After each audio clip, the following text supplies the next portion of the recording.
Happy New Year. Today is January 1st. It's time for the first flight of the year. And I am going to go to Houston today and fly into a busy Class Bravo airspace. And I got the vest on because part of the trip is over water. We're expecting a headwind today the whole way, so we're going to fly low, probably 4,500, and we'll see how that goes. Spruce Creek, Blue Cirrus, taking active 2-4, departing to the west. Spruce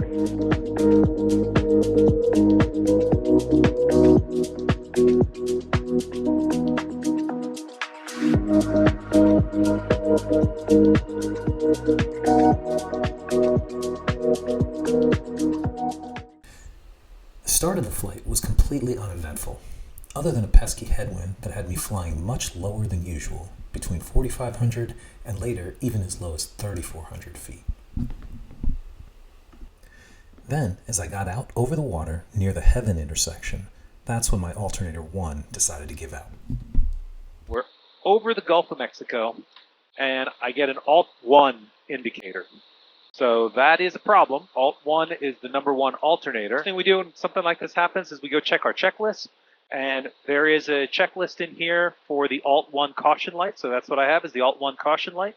First thing it does is it tells me to check the Alt 1 switch. So I'm going to go down here and do that. Okay, the circuit breaker is in.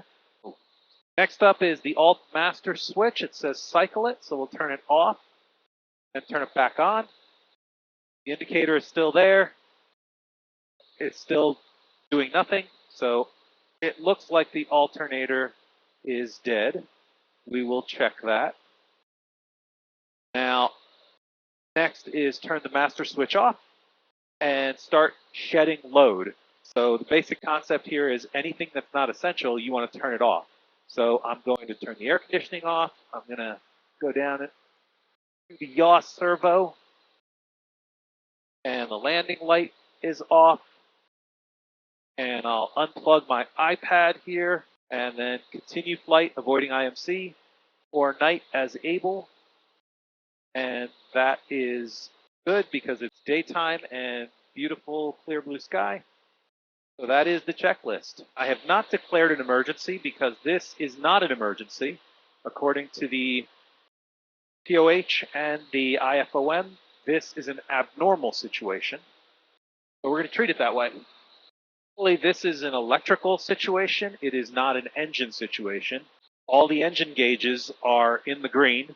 Temps are in the green, gauges are in the green, and everything else looks good. And so I am canceling this trip. This is supposed to be a trip to Houston, but we got over the Gulf of Mexico, and that's when all this stuff started happening. So we're turning around now, and we're heading back. May as well go to Lakeland. It's within range of our fuel. I have at least 30 minutes of battery after, even if both alternators were dead. So I have plenty of options here and plenty of redundancy. One of the great things about the Cirrus is that there is so much redundancy that this could be an emergency in another plane, but in this plane, it's just an abnormal maintenance situation. So this seatbelt is giving me some problems. I don't know what's going on with it, but again, nothing major, but just an irritating maintenance squawk. But the alternator here, that is the real problem. Probably wondering why this shade is here. This is so that this camera over here can see the screens and not have the sun in its eye. After I finished all of my troubleshooting, you may wonder why I decided to turn around. I could have easily pressed on because the engine was running just fine, but I didn't want to take a chance on getting stranded somewhere. According to the POH Section 2, if you have a failed Alternator 2, you can legally take off and fly VFR daytime. But if you have a failed Alternator 1, you cannot legally take off and fly at all. And as you can see here, the rest of the journey back to Lakeland was pretty uneventful. Everything's still holding strong. Main bus voltage is at 25. Alt 2 is at 25 amps, and battery 1 is still strong, +2. So all indications are good. Continue as normal. Interesting. LPV is yellow. All kinds of interesting indications today. This should be magenta. The fact that it's not means there's probably something unreliable about the glide slope. But I already have the field in sight, so it doesn't really matter. Vertical track. Again, abnormal, but not an emergency.